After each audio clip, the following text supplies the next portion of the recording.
Yo, hasta antes de que me buscaran para ser director de nuevo de la carrera, tenía 3 amigos. La licenciada Cerón, la licenciada Mónica Ventura y el licenciado maestro, ya casi doctor en investigación científica, Edwin Mazariego.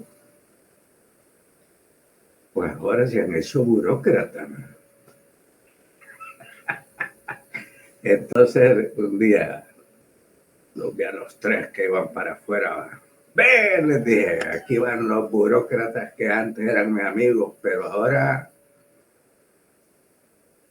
ya no son mis amigos. Cuando ustedes oigan la clase se van a dar cuenta, van a hacer la relación. Bueno, vamos a empezar, chicos. Dice aquí que el término burocracia, del francés burocraté, compuesto de bureau, oficina, escritorio, y kraté, procedente del griego kratos, poder, dominación. Se refiere a una organización o estructura que se caracteriza por hacer uso de procedimientos centralizados o descentralizados, división de responsabilidades, especialización del trabajo, jerarquía y relaciones impersonales, nada de personales.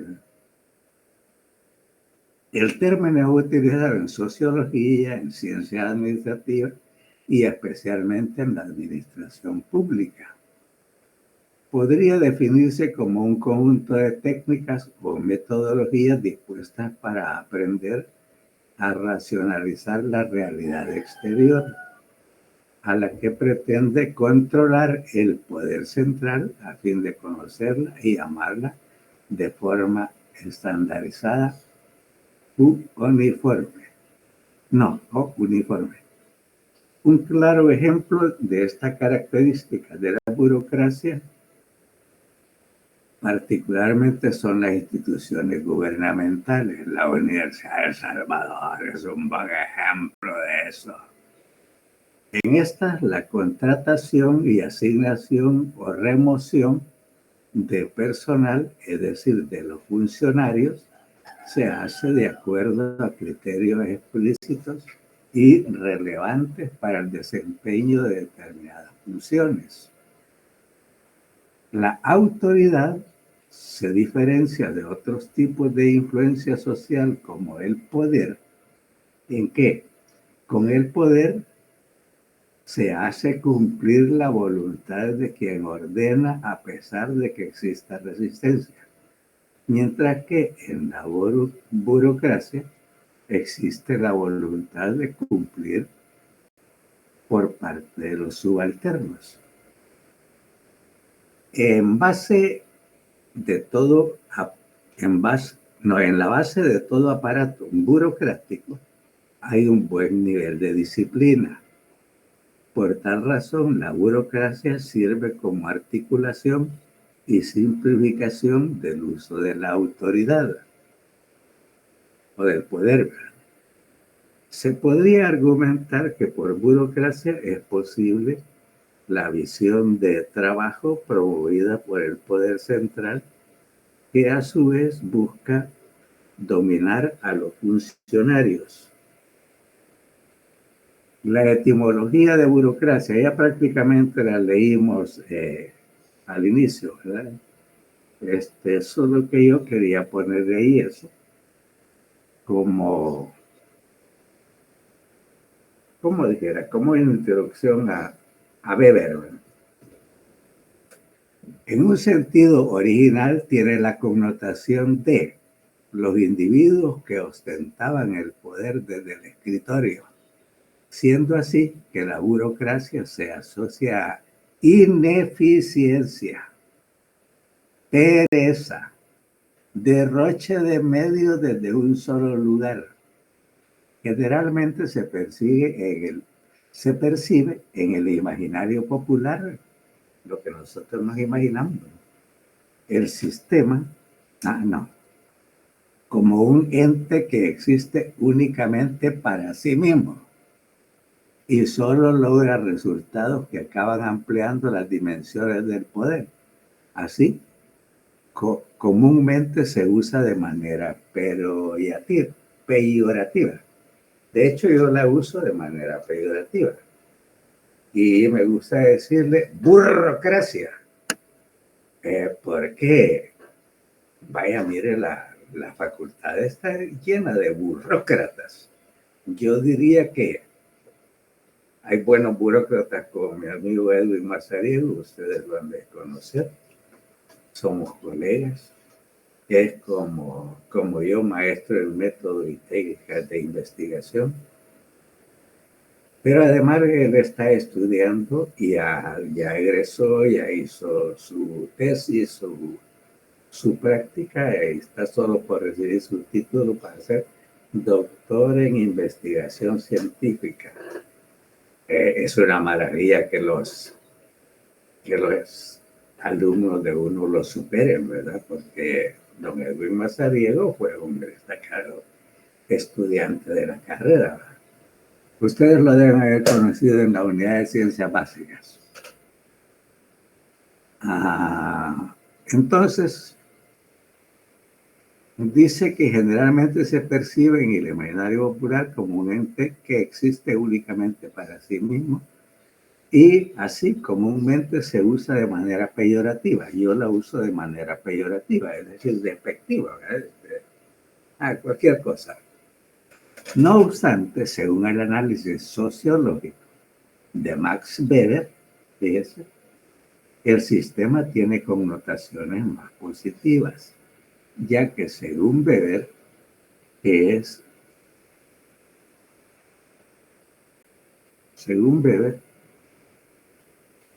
debería ser ahí, es una forma de organización y administración más racional y segura que las alternativas, que se caracterizan como sistemas basados en aproximaciones tradicionales, entre comillas, a la administración de medios y recursos. Weber definió a la burocracia como una forma de organización que realiza la precisión, la velocidad, que realza la precisión, la velocidad, la claridad, la regularidad, la exactitud y la eficiencia conseguida a través de la división prefijada de tareas de la supervisión jerárquica y detallada según reglas y regulaciones desde un sitio de trabajo, desde un escritorio. La burocracia en sí es un tipo de gobierno. Weber reconoce que las burocracias pueden causar problemas de seguimiento del margen legal en forma material o papeleo. Ustedes habrán pasado por alguna experiencia en donde hay profesores, no yo, que un estudiante no llega a un examen, pues le piden que le lleve por escrito que estaba incapacitado, bla, bla, bla. No, me dicen, miren, no pude presentarme al examen, yo se lo hago de nuevo, no hay problema, ¿no? Entonces, es decir, yo no soy muy burócrata, que se diga.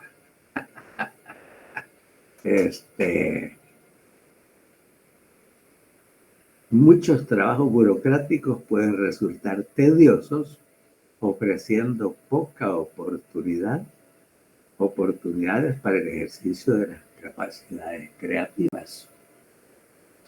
La autoridad de los funcionarios y la rutina burocrática son los precios que se debe pagar por la eficacia de las técnicas de organización burocrática.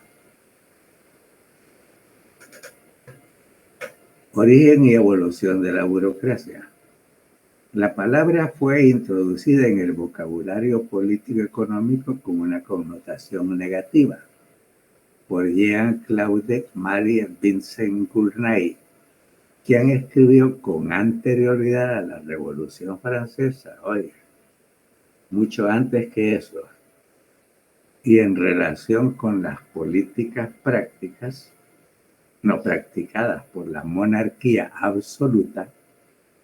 Vean, la monarquía absoluta era que los monarcas, como quizás el más célebre sea Luis XIV, que decía que él era el rey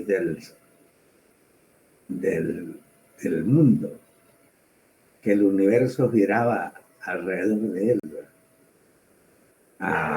También hubo uno famoso, Enrique VIII, en Inglaterra, que simplemente se quería divorciar de la primera esposa que tuvo, se quería casar con otra. Entonces el Papa, pues según la religión católica, usted se casa para toda la vida. El Papa le dijo que no. Pues no, le dijo Enrique VIII, ¿verdad? De aquí nosotros hacemos la iglesia anglicana. Y ese que no fue Lutero el primero que se salió del catolicismo, ¿verdad? Formamos la iglesia anglicana, y según la iglesia anglicana yo voy a ser el papa, yo voy a tomar las decisiones y me caso con la que yo quiera. Se casó 8 veces. Bueno, esa era la monarquía, es decir, que es la democracia, la autoridad absoluta, monarquía absoluta. Tenemos en Francia el mismo Vincent Gournay, tenemos una enfermedad en Francia que seriamente intenta obstaculizar nuestro esfuerzo. Esta es llamada buromanía, siempre de burocracia, ¿verdad? Pero le llamamos buromanía. Jean-Claude Marie Vincent Gournay fue un economista y negociante internacional francés y reformador de la economía francesa. Como miembro de la escuela fisiocrática liderada por François Quesnay, defendió la abolición de restricciones al comercio y la industria. La fisiocracia era una escuela de pensamiento económico del siglo XVIII. Recuerdan que en el siglo XVIII se dio el ilustratismo, el siglo de la ilustración, ¿verdad?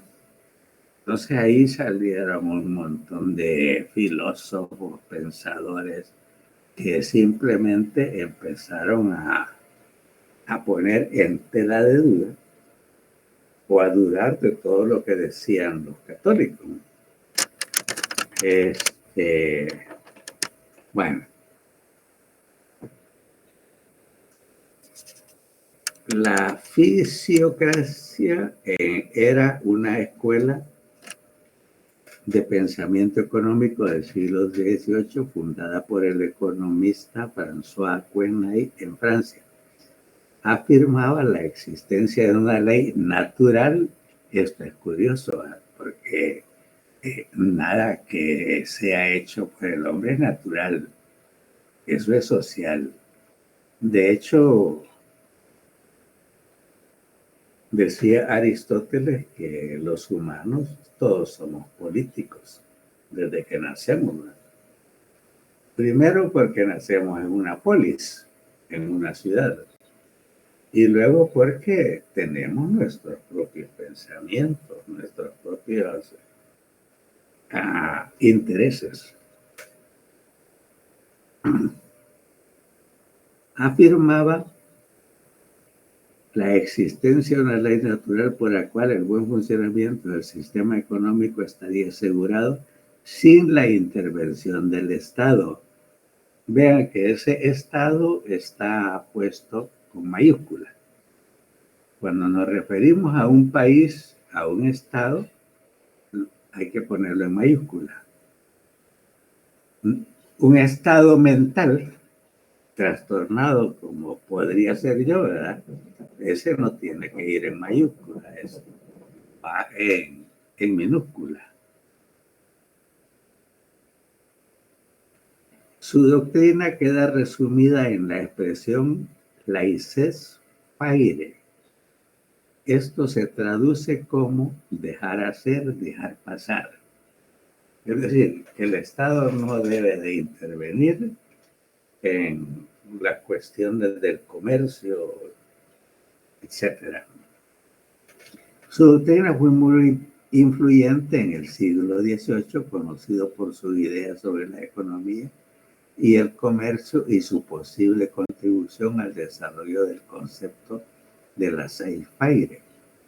Un enciclopedista alemán, el barón von Grimm, escribe: el verdadero espíritu de las leyes en Francia es el de aquella burocracia de la cual el fallecido señor Gurnay, aquel que tenemos ahí arriba, ya había fallecido para entonces, se quejaba tanto. Aquí las oficinas, los funcionarios, secretarios, inspectores e intendentes no son nombrados en sus puestos para beneficiar el interés público.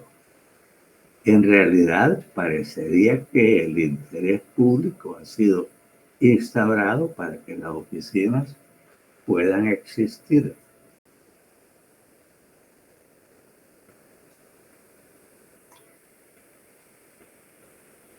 Entonces yo creí conveniente que ustedes supieran de dónde había sacado este economista el espíritu de las leyes. Era más bien un negociante. El espíritu de las leyes, en francés no se lo voy a leer, es un tratado de teoría política y derecho comparado publicado en 1748, siempre en el siglo de la Ilustración, por el filósofo y ensayista ilustrado Charles Louis Second, más conocido como Barón de Montesquieu. En él recrea el modelo político inglés tomado a su vez de los hermanos. Los hermanos son los alemanes, ¿no? El sistema de separación de poderes y monarquía constitucional que considera el mejor en su especie como garantía contra el despotismo. Hubo un tiempo en que los reyes consideraron que podían ser despotistas, pero tenían que ser ilustrados. Estamos hablando del siglo XVIII, el siglo de la Ilustración.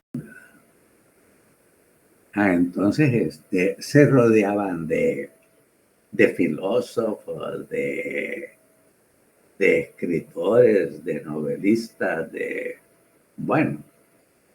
gente con conocimiento. Según el autor francés, los poderes ejecutivo, legislativo y judicial, esto es lo importante, según Montesquieu, según el autor francés, los poderes ejecutivo, legislativo y judicial no deben concentrarse en las mismas manos, en la misma persona, como decía Luis XIV. Se trata de una teoría de contrapesos, donde cada poder contrarresta y equilibra a los otros. Hay quien quiere ver en esta teoría una relación entre ideas políticas e ideas sociales. Su imagen de la sociedad sería la de tres fuerzas sociales. Pero hay el rey, el pueblo y la aristocracia. El rey y la aristocracia vendrían a ser lo mismo, a la que corresponden tres fuerzas políticas. El modelo es tomado del sistema político del Reino Unido, Inglaterra, ¿no? Donde hoy hay monarquía. El rey es la cabeza del poder ejecutivo. Hay aristocracia en la Cámara de los Lores. Y todavía se maneja así el Reino Unido. Ellos prefieren llamarse Reino Unido que Inglaterra. La Cámara de los Lores, que es legislativa, y hay representación popular en la Cámara de los Comunes. Vean, el término es los comunes, los cualquiera, que también tenía una función legislativa.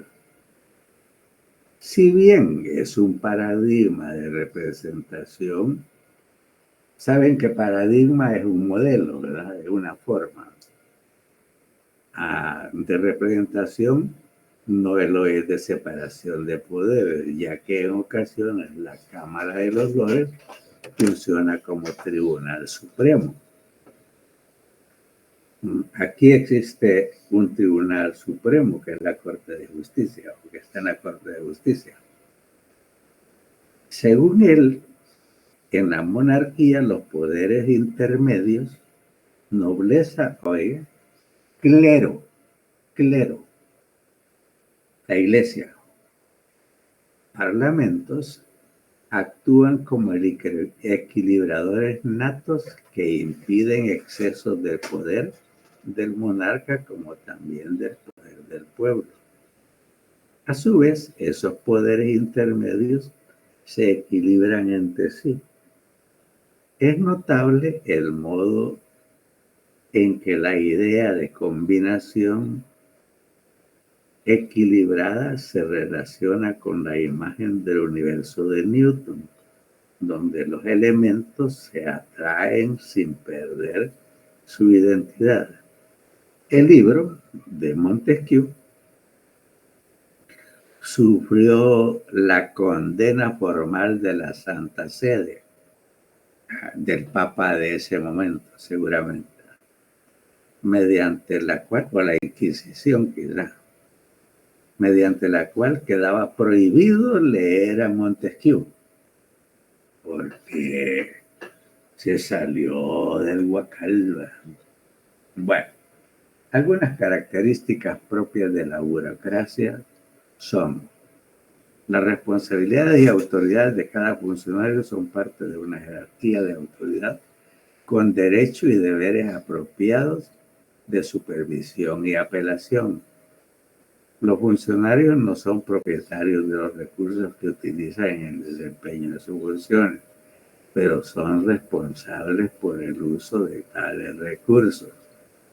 A mí me ha dado cólera cada vez que, por ejemplo, llega un estudiante y dice: mire, ¿me puede hacer el favor de imprimirme esto? Yo traigo el papel. No, no se puede. Porque esto es para el uso de la universidad. Me parece que es un absurdo. Todo lo que adquiere la universidad lo adquiere para que nosotros y todos los que trabajamos en la universidad les demos clases a ustedes, les enseñemos a ustedes. Para eso eroga el Estado ese dinero, no para que las autoridades hagan el uso que a ellos les da la gana de hacer. Entonces, pues derecho tiene cualquier estudiante de pedir que le ayuden, ¿verdad? Porque ya les digo, todo lo que hay ahí en la universidad se compra para el servicio de ustedes. Los funcionarios, posiciones y o funciones no pertenecen ni pueden ser apropiadas por los funcionarios. Es decir, no se pueden heredar, transferir, etcétera, por decisión del funcionario. Las funciones se desempeñan y se llega a decisiones sobre la base de documentos escritos. A mí me parece una exageración, ¿verdad? Que, por ejemplo, miren, cuando yo era el coordinador de los procesos de graduación, la secretaria de la junta directiva trabajó conmigo como secretaria por mucho tiempo. Y siendo tan competente, porque era muy competente, se llama Beatriz, pues yo la recomendé para que se fuera a ser secretaria en la junta directiva o de la junta directiva, secretario de la secretaria de la secretaría de la junta directiva. Ahí está todavía Beatriz, porque es una empleada muy eficiente, muy formal, muy competente, muy honesta. Bah, creo que puedo ponerle otros atributos positivos, ninguno negativo. Adicionalmente, existen los siguientes considerando en relación con los funcionarios. Cada funcionario es contratado, nombrado o elegido con base en su conducta. Cada funcionario ejerce la autoridad que le ha sido delegada de acuerdo a reglas generales e impersonales. Su lealtad es el correcto desempeño de sus funciones. Oiga, lealtad. Me estoy acordando de las lealtades ahí en la Facultad de Medicina. La lealtad es que, aunque sea una pilluelada lo que van a hacer, pues la lealtad del funcionario es ver, oír y callar, nada más. Bah, pero yo nunca he sido así, chicos. No. Yo le he metido pleito a cualquier corrupto, como a los de bioquímica, ¿no? Bueno, cada funcionario ejerce la autoridad que le ha sido delegada. Bueno, la contratación, elección y o posición de cada funcionario depende de sus calificaciones relevantes o técnicas. Falso. Pero eso dice esta doctrina, ¿no? Porque es una doctrina política, fíjense. El trabajo de funcionario es exclusivo. El funcionario no puede tener otro trabajo o responsabilidad que el desempeño de sus funciones. Pero ustedes saben que en la Facultad de Medicina todos los médicos primero atienden su clínica particular y después, si les queda tiempo, van a atender los asuntos de la facultad. Por eso es que declararon incompetentes para dar la bioquímica para ustedes y para darles la química clínica. Porque a ellos les interesa más el salario que les paga la universidad y la entrada agregada que tienen por atender su clínica privada. Ese es uno de los males del burocratismo. En la empresa privada, pues esas cosas no se hacen. Un funcionario es compensado o premiado con un salario regular y la posibilidad de progreso en su carrera, progreso que depende primariamente de su esfuerzo y dedicación al desempeño de sus funciones. Percepciones de la burocracia. ¿Cómo se percibe la burocracia?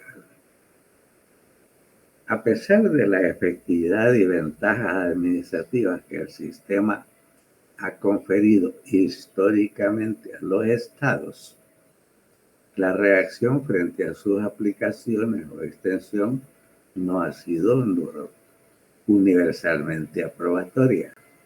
Muchos siguiendo a de Gournaya, que mencionábamos antes.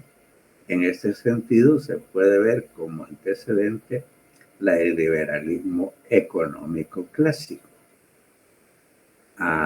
Lo consideraban como esencialmente negativo. Sin embargo, autores como Adam Smith, ese no lo han oído usted probablemente, pero a Joan Stuart Mill sí, porque es un filósofo que se menciona en Investigación 1. Sobrepasaron esas visiones tempranas buscando proporcionar un fondo teórico a la asignación racional de los recursos, a la producción y a la fijación de precios, teorías muchas veces basadas en la organización burocrática de las actividades económicas y las empresas. Karl Marx, fíjense, miren, yo antes de leer o preparar esta clase para ustedes, no me habría imaginado que con don Carlitos Marx estaba metido en esta. Carlitos Marx lo mencionamos en Investigación 1, ¿no? Yo le digo Carlitos porque creo que él andaba bien. Los que andan bien son los marxistas ortodoxos que han hecho del marxismo económico, de la teoría económica de Carlos Marx, han hecho una doctrina ortodoxa. Hay profesores ahí en la universidad que no pueden hablar de otra cosa más que de marxismo. Si Marx me ha de descansar en paz, pensar en todo lo mal que lo han utilizado. Bueno,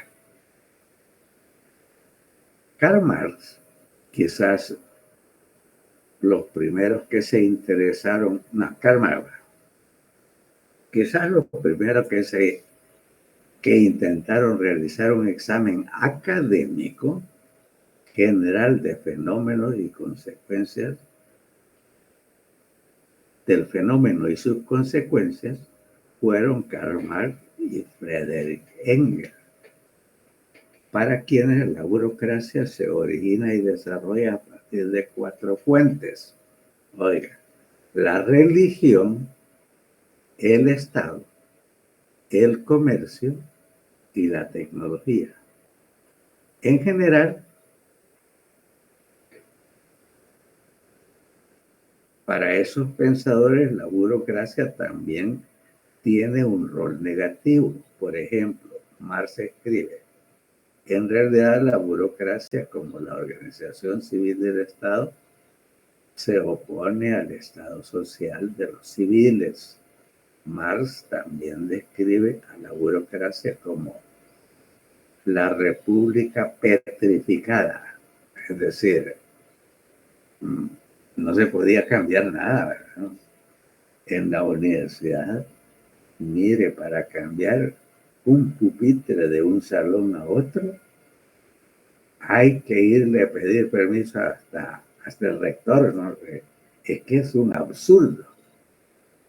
Y ya les digo, allá hay estudiantes que no tienen pupitres y aquí hay otra aula en donde hay más de la mitad de los pupitres no utilizados. No se puede cambiar de lugar porque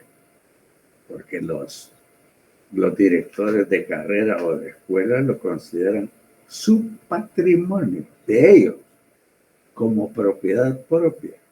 El argumento que suelen utilizar es que ellos son los responsables, ¿no? Pero es más una argucia que un buen argumento.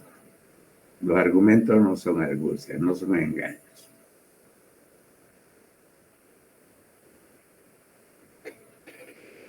Entonces, sin embargo, introduce una diferencia interesante.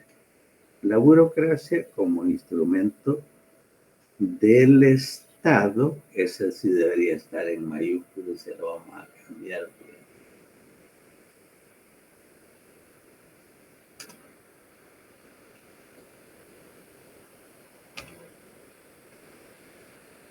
Sí, del Estado, y la burocracia como instrumento de la sociedad civil que Marx como Engels conceptualizaron como con las comparaciones o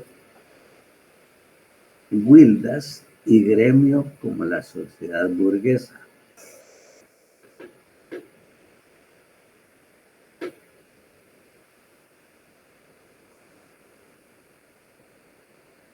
¿Por qué no pasa? ¿Qué querés? Así no. Vaya, pues. No quiso con el cursor, miren. Una guilda en español se refiere a una corporación o asociación de mercaderes, comerciantes o profesionales de una determinada rama o industria. En la Baja Edad Media, la Edad Media duró como unos 800 años aproximadamente. Las guildas funcionaban de manera similar a los gremios de artesanos, como reuniones de personas que se organizaban para proteger sus intereses y promover su prestigio. Así pues, Marx sugiere la burocracia como uno de los elementos que han posibilitado, en este caso, la emergencia de las instituciones políticas de la sociedad burguesa a través del desarrollo de las corporaciones y más en general la posibilidad que la burocracia sea un instrumento no estatal, sino al servicio de los actores de la producción y la sociedad civil en general.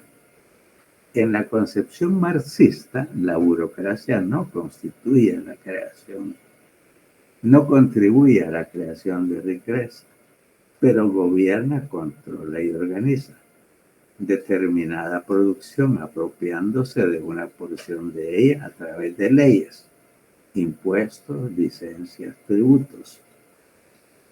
Es entonces un costo social o costo para los productores, pero es un costo que puede ser aceptable en la medida que hace posible mantener el orden social y posibilita la expansión del producto común.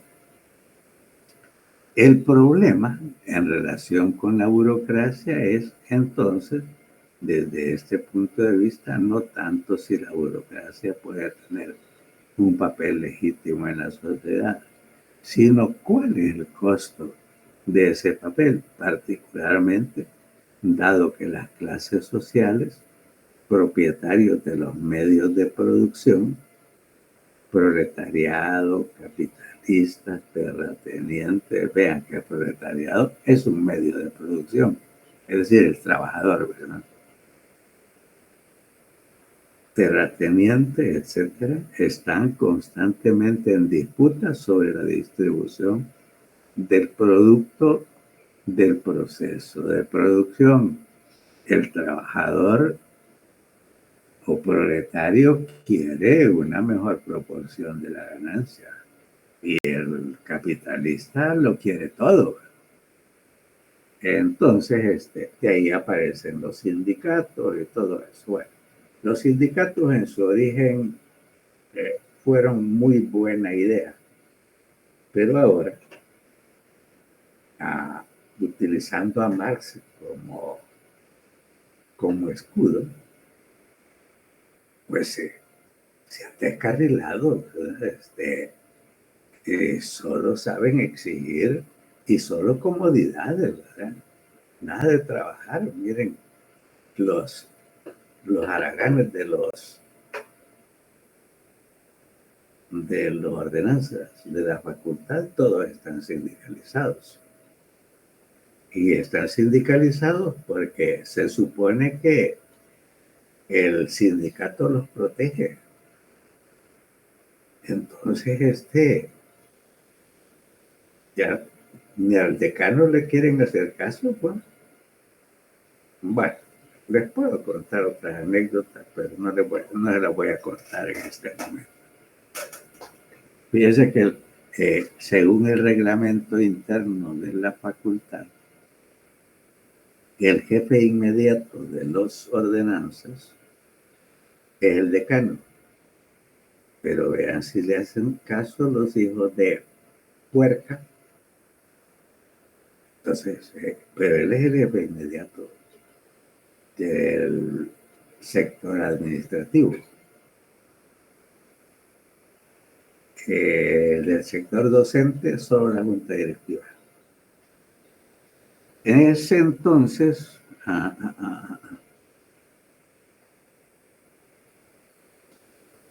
se ha sugerido que Marx no profundizó en el estudio en relación con el papel general de la burocracia, especialmente acerca de la posibilidad de que desplace del poder a las clases productoras propiamente tales.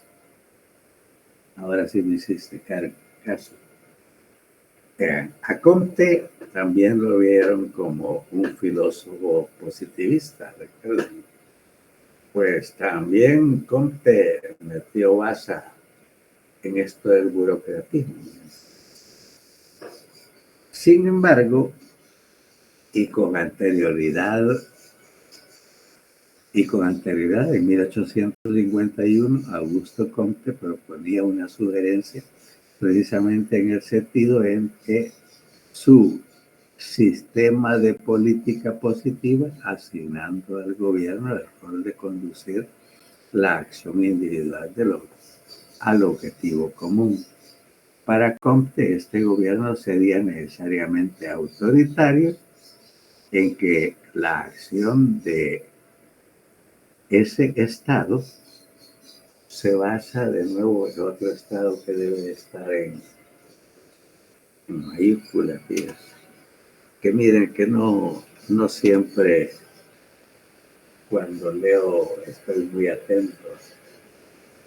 Se basa en el descubrimiento y aplicación de leyes naturales, en las que no hay leyes naturales que regulen una sociedad humana, ¿no?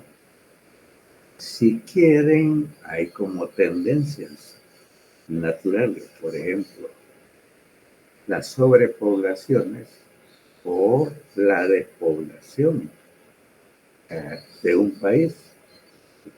Es una decisión personal, ¿verdad? Por ejemplo, Europa está creciendo en promedio su población. Vea, el crecimiento demográfico tiene que ver con la tasa de defunciones versus la tasa de nacimientos.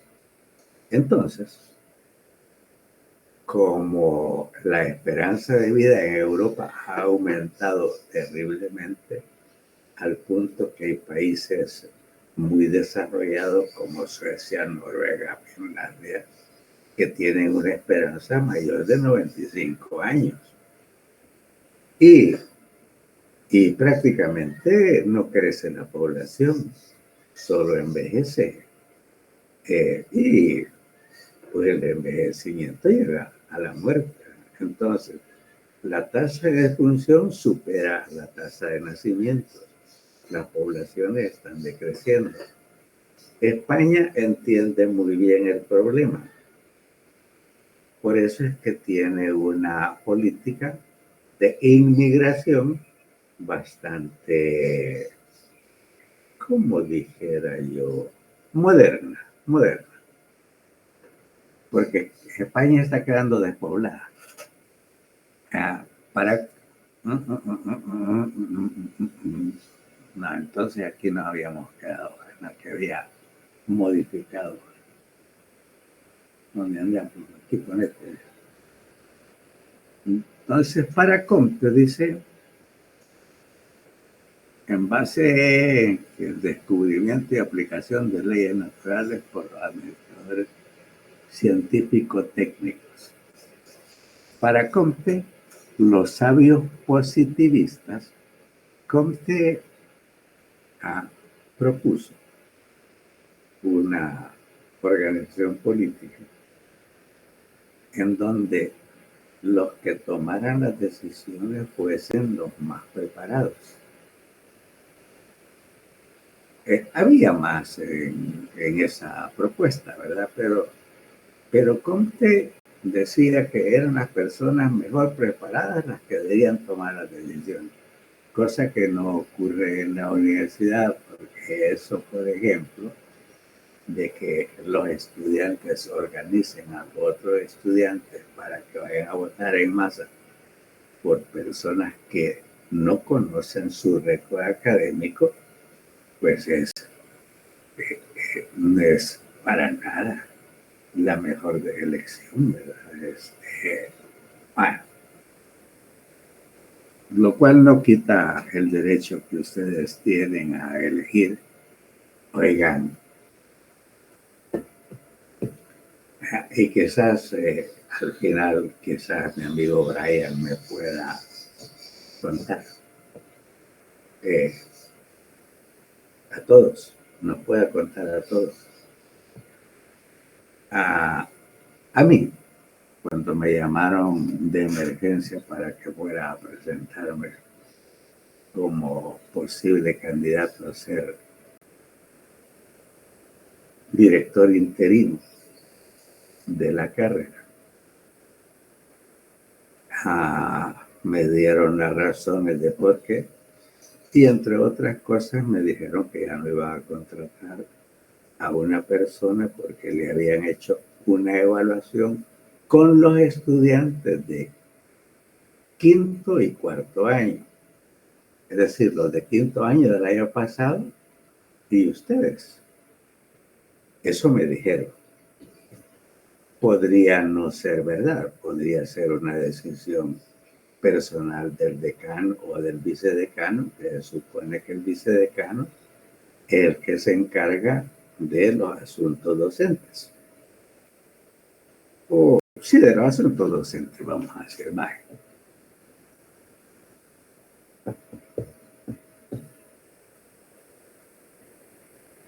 Ajá. Para Comte, los sabios positivistas tienen el papel principal de educar en un proceso que dará para cada uno el conocimiento necesario para comprender su lugar, su papel como órgano de la humanidad, como si toda la humanidad fuera un organismo, ¿no? A través de un sistema que debe ser preciso tanto acerca de los programas como acerca de los cuadros institucionales. En política es muy común que se utilice cuadros como una figura política para buscar cuadros o equipos de personas en función de un objetivo común, ¿verdad? Bueno, me voy a ahorrar más comentarios. Según esta interpretación, la burocracia, esta tendería a limitar absolutamente la intervención de la individualidad. Según Augusto Comte, la búsqueda La burocracia implementaba de manera rutinaria la investigación administrativa, centralización uniformizante, reasignación regular del personal a fin de evitar relaciones personales, cursos de contenido preciso y programas estrictos. Todo es planificado y anunciado por adelantado, todo lo cual es deseable. Fue ese desplazamiento de dirección política por una élite técnico-burocrática llegó a ser para algunos de mayor importancia que en tendencias posteriores de implementar la concepción marxista. Más generalmente, la propuesta de Comtes se percibe como un estando en la base del sistema de la administración en la Europa continental en la segunda mitad del siglo XIX. Miren, no quiere el cursor ver.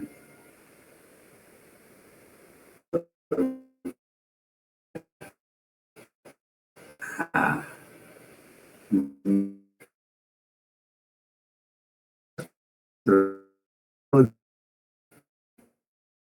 a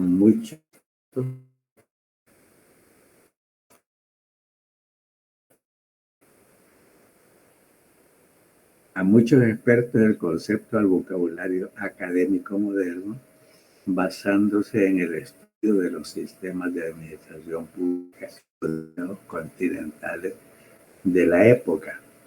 Los europeos continentales es que cuando existía la Comunidad Económica Europea, todavía los ingleses o el Reino Unido no se habían salido de la Comunidad Económica Europea, que le ha ido mal a los ingleses por haberse salido de la Comunidad Económica Europea, ¿verdad? Esa fue una decisión política muy equivocada. Es que la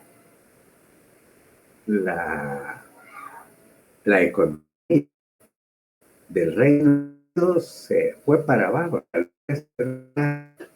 Hace unos 10 años, antes del Brexit, tenía un equivalente de 1 libra esterlina por 8 euros. Ahora están casi igual. 1 libra esterlina igual a un euro. Es decir, anda re mal esa economía. Y a causa del Brexit, y esa fue una decisión política, que son politiqueros que andan ofreciendo ilusiones que ni siquiera saben cómo lograrla. Para Weber, la burocracia tiene una connotación positiva en el sentido que es un sistema más racional que las alternativas que van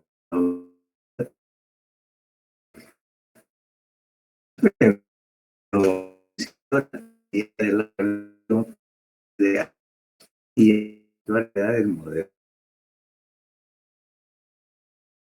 consistente la forma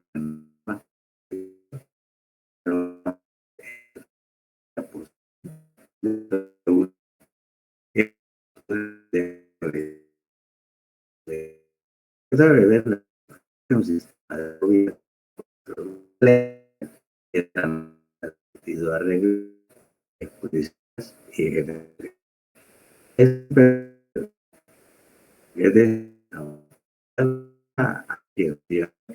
de ejecutarse determinada por criterios establecidos en relación con el desempeño de la tarea y no en función de personas determinadas, ya sea por tradición o carisma. Es, según Weber, el sistema eficiente, eficaz y perdurable en medida de que distribuye, coloca funciones, poderes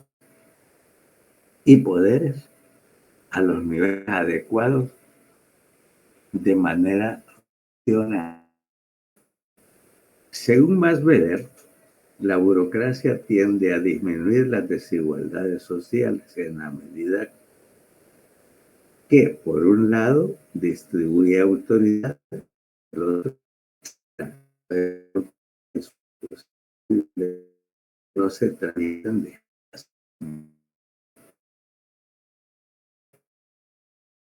Sin embargo, también que logra anquilosarse, conquistarse. El anquilosamiento es como las nuestras se anquilan y ese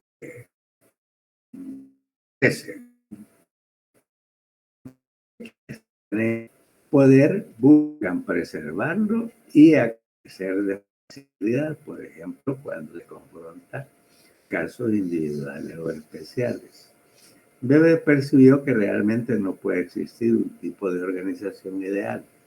Por tanto, la burocracia real será menos óptima y efectiva que su modelo ideal, es decir, que idealmente podría ser la mejor forma de organización administrativa, pero en la realidad no lo es.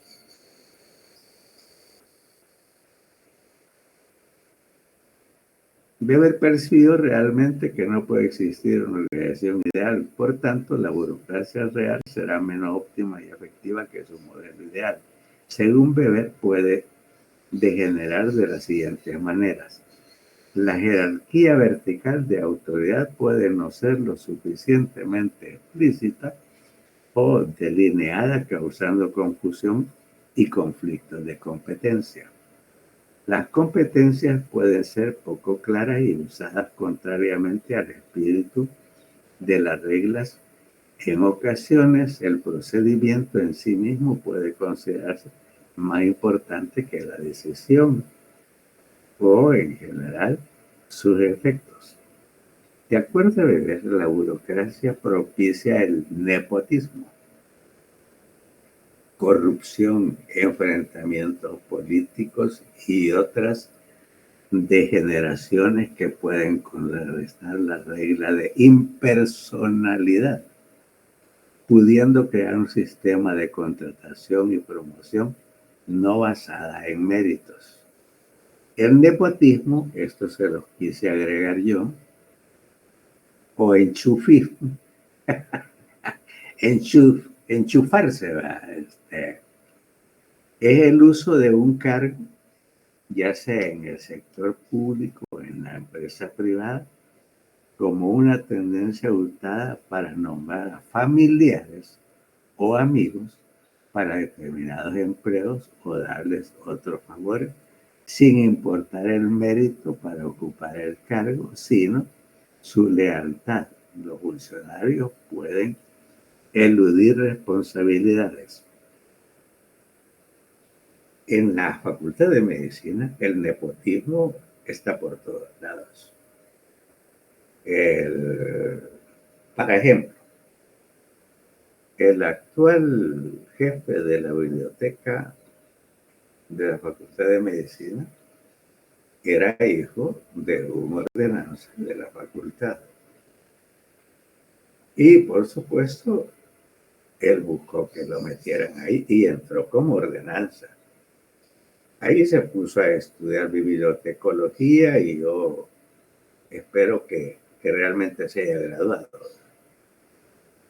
Entonces, quizás un 90% de todas las ordenanzas que están ahí, todos han entrado por la vía del nepotismo, que son familiares de un exdecano, que son familiares de un exrector, que son familiares de cualquiera que ya esté dentro de la universidad. Solo llegan, hablan con el fulano que se encarga, usualmente en este caso los decanos, y al decir, mira, ayúdame, fíjate que tengo este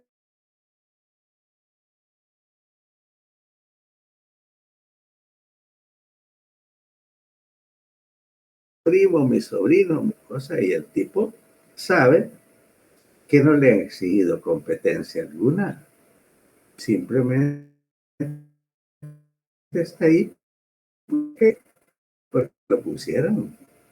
Y luego se arrogan todos los derechos habidos y por haber. Bueno, la distribución de funciones puede ser inefectiva, produciendo excesiva actividad regulatoria, duplicación de esfuerzos y en general ineficiencia.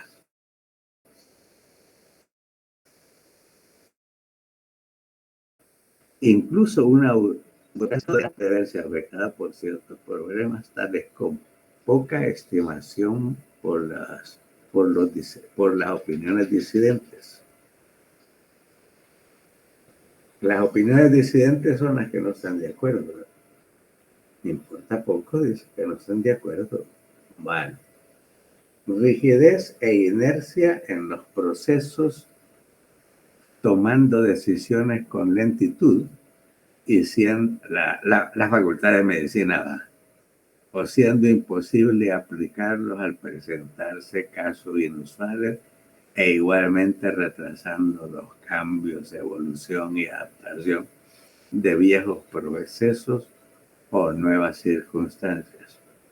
Suposición de que el sistema es siempre perfecto y correcto por definición, provocando que su organización sea poco proclive al cambio y a la autocrítica. La autocrítica es que, ejemplo, fíjense que el año pasado que di química clínica, yo pasaba las pruebas por una aplicación que se llama Quizzes. Estábamos en pandemia.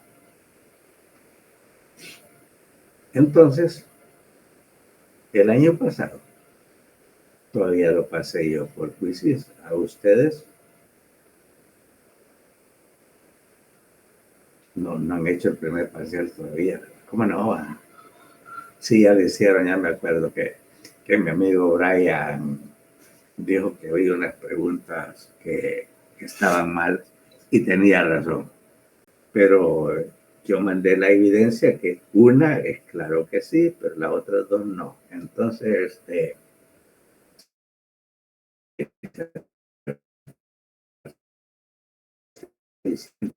la universidad. Yo lo hacía en la plataforma del Quizzes. Pues ahí me quedaba registro de la nota de cada quien, de cuáles eran las preguntas más difíciles, cuáles eran las más fáciles, entendido como aquellas que todos contestaban, las que pocos contestaban, etc. Ah,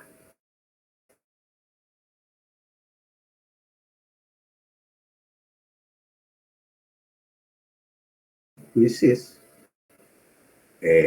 para que la aplicación y se la hice en base al programa de bioquímica. Le puse 10 preguntas del metabolismo de carbohidratos. Solo una chica me sacó 8, como unos 4 me sacaron 6 y todos los demás de 5 para abajo. Y eran casi 80, ¿no? El primer parcial lo tuve que repetir porque más del 50% lo reprobó. Traducido, no habían aprendido bioquímica, porque la bioquímica, la entonces decana de la facultad, se la tiró a mi ex jefa, la directora, la licenciada de Barrera, y ella muy dócilmente no dijo no, es que ella no tenía que haberle hecho caso. los doctores obligados a darlo eran los del departamento de bioquímica, pero como son unos haraganes, se declararon incompetentes. Porque mire, a los sinvergüenzas no les cuesta declararse incompetentes. Tanto solo llegan a poner la cara al marcador y se van a atender sus clínicas. Una sinvergüenzada. Bueno, el caso es que se declararon incompetentes. Yo tuve que dar la asignatura este año. Pero el año pasado, yo no sé cómo se la dieron las dos personas que el decano ya no quería ir. Bueno, o el vicedecano, no lo sé. Bueno, el caso es que no aprendieron nada en bioquímica. Yo espero que el primer parcial de química clínica lo vamos a hacer el lunes. Yo espero que estos hipótesis sí hayan aprendido, ¿verdad? Porque yo le di bioquímica. Porque si no, va a hablar muy mal de mí si salen mal los hipótesis. Bueno, vean, este León Trotsky, miren que abajo está José Stalin, es un comunista. Si quieren, marxista. La concepción del marxista León Trotsky, el régimen de la antigua Unión Soviética socialista, tras el triunfo de José Stalin, correspondía al dominio político de una casta privilegiada, la burocracia. Y en efecto, Rusia sigue siendo una burocracia en donde los que están cerca de Putin, yo le cambio la I por una O pero no la voy a cambiar en este momento. El Putin es un burócrata autocrático. Él es el único que manda y aquel que disiente con él simplemente o lo manda a asesinar o lo manda a encarcelar. Es que se queda Pachito Maduro o podrido, ¿eh? o, o el nicaragüense Ortega. Bueno, la impersonalidad del empleado para aplicar las reglas sin excepción de persona retira cualquier sistema de flexibilidad. La multiplicación de las reglas de control previene cualquier iniciativa y juega contra la innovación, y la departamentalización conduce a la renuncia de los grupos por sus metas de experimentar a expensas de la organización y evita cualquier forma de adaptación. En ejemplos extremos, la burocracia puede dirigir al trato de los seres humanos como objetos impersonales. Este proceso ha sido criticado por numerosos filósofos y escritores como Franz Kafka, Aldous Huxley, George Orwell, Hannah Arendt. A ustedes quizás todos les suenen no familiares, a mí todos me suenan conocidos porque he leído a Kafka, a Huxley y a Orwell. A la Arendt, que es más política que literata,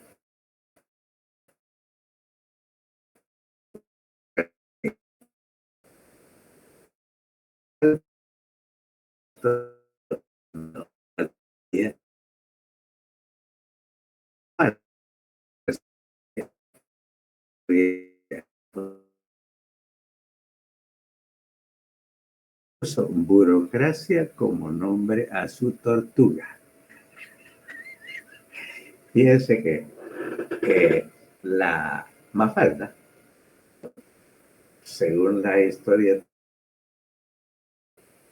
era una niñita de unos 8 o 9 añitos en dibujo animado, ¿verdad?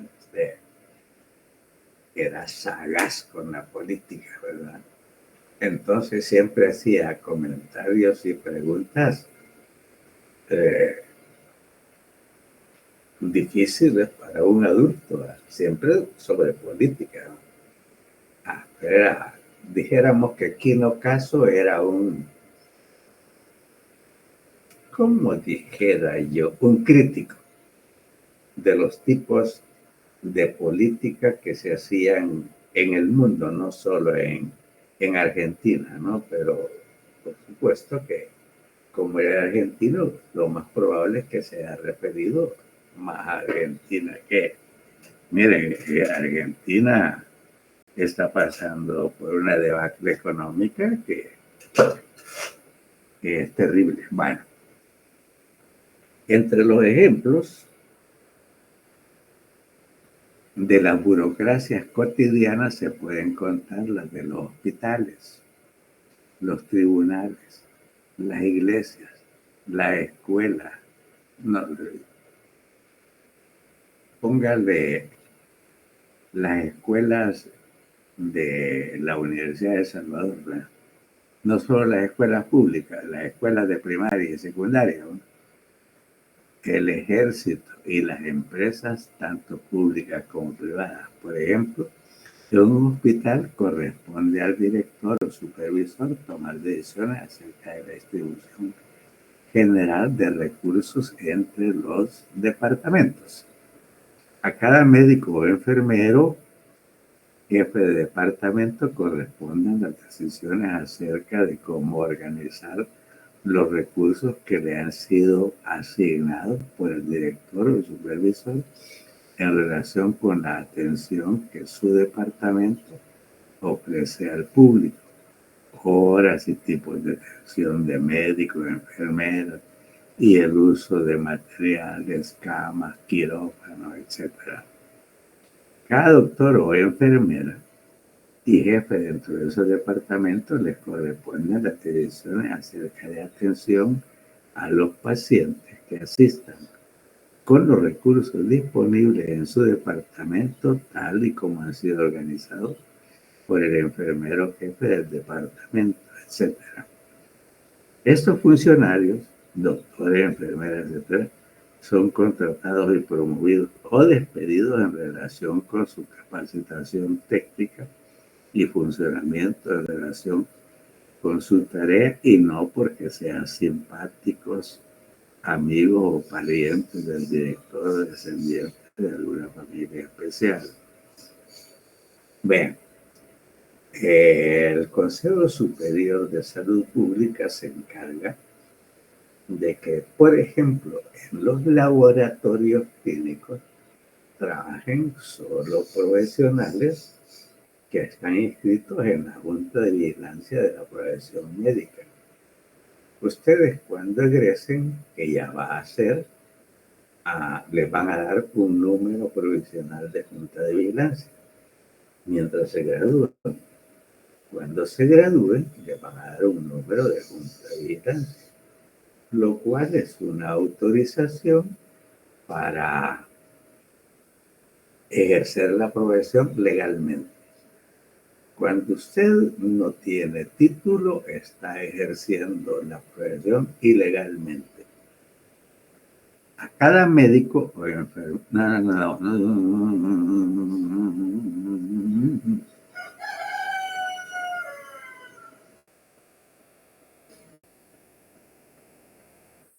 La burocracia ha formado incluso parte de la administración de la justicia por pura necesidad, ya que como cualquier otra actividad acometida por el Estado, se ha visto sometida a la complejización cualitativa y cuantitativa de las tareas a su cargo.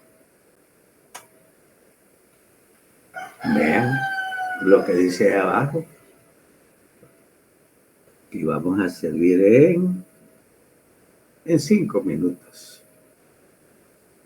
La única forma de afrontar la complejidad es analizándola y fraccionándola en diversas materias y aplicando la fuerza de los funcionarios a estas materias limitadas a fin de lograr su dominio. En la época moderna, la burocracia asume su rol e importancia no solo en el desarrollo de las funciones del Estado, sino también en las corporaciones y grandes empresas capitalistas o no, debido al desarrollo y especialización del trabajo que han experimentado estas. Por ejemplo, en los almacenes Simán, los hijos de los primeros imanes eran los gerentes de cada una de las tiendas que abrían, ¿verdad? Eso es nepotismo. Yo espero que por lo menos los pongan a medio entender de qué se trata administrar un personal o que contraten personal competente para hacer eso. Piense que yo tengo una hija que es administradora de empresas que trabajó como 6 años en Simán y se fue porque le salió una oferta de trabajo mejor. Pero el caso es que ahí el tal, no recuerdo el nombre del mendigo Simán, no, pues la gente temblaba cuando lo veía, ¿verdad? Y el hombre, pues no sé yo qué tipo de tipejo pudo haber sido, por no haber sido otra cosa. El caso es que él había heredado el cargo, pues eso es nepotismo. En la época moderna la burocracia asume se suele denominar a este tipo de burocracia en las empresas privadas burocracias corporativas, término que generalmente se entiende como refiriéndose al conjunto de los empleados de mayor jerarquía y especialistas en las áreas como marketing, publicidad, ventas, departamentos legales, administración, relaciones públicas, etcétera, que detentan algún tipo de monopolio y ciertos conocimientos. Este sector de servicios es además uno de los segmentos de la sociedad de mayor crecimiento en poder económico y de decisión en muchos países del primer mundo. La burocracia no puede ver, incluso en el aspecto ecológico, no se puede ver incluso en el aspecto ecológico, ya que la destrucción ambiental ha sido simplificada a 2 áreas, la pobreza y la riqueza. Al capitalista le importa muy poco la salud ecológica del medio ambiente. Pero le voy a contar, el Consejo Superior de Salud Pública no aprueba el funcionamiento de una clínica médica o de un hospital médico si no tiene todas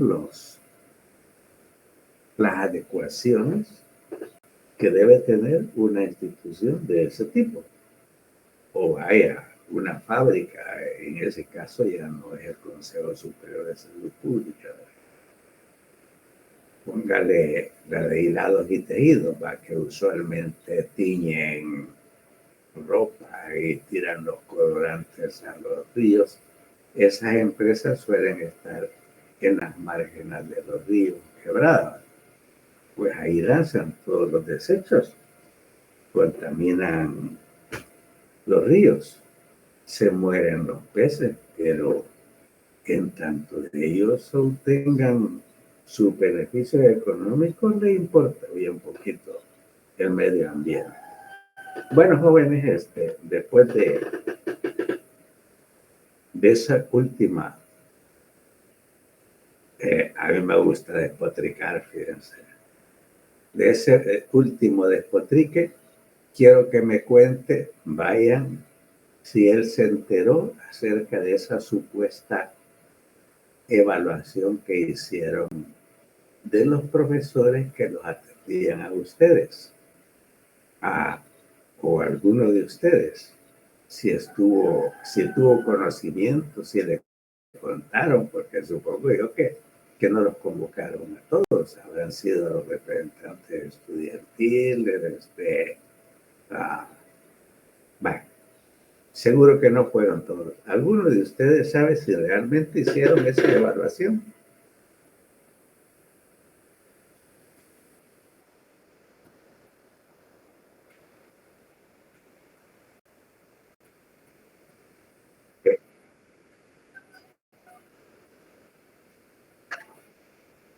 A ustedes no los convocaron para hacer una evaluación de los docentes de la carrera. No. ¿Alguien más? ¿O algún amigo de ustedes? No, es solo de los tutores que tuvimos, los tutores clínicos, pero de ahí nada. No, ¿verdad? Entonces, más bien fíjese, fue que eran el actual decano y el actual vicedecano que no estaban de acuerdo con esa persona y utilizaron la figura de la evaluación por parte de los estudiantes para utilizarlo como argumento. Pero vamos a ver, si yo fuese el vicedecano,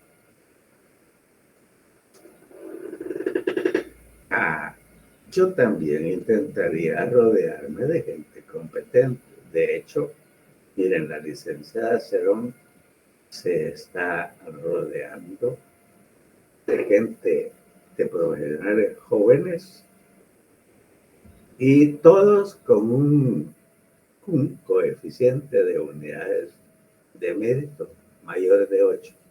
La licenciada Cerón también tuvo un cum mayor de 8. A pesar de eso, también hizo una investigación. Entonces, el criterio para emplear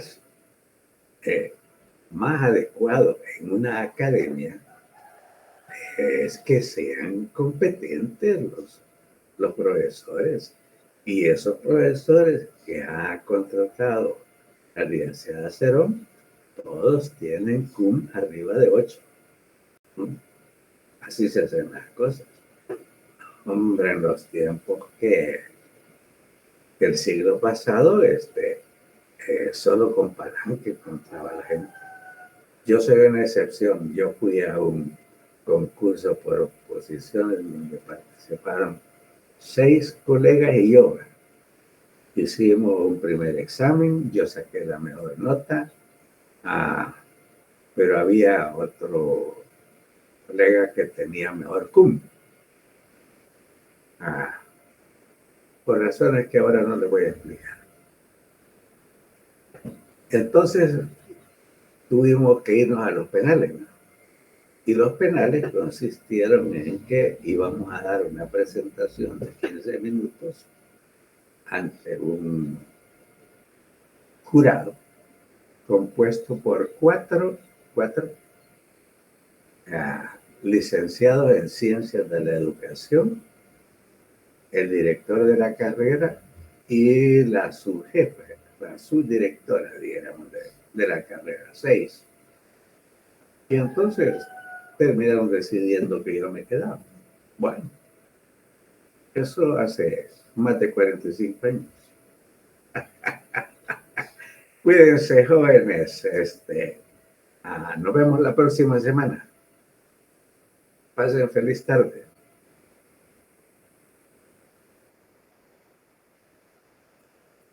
Bueno.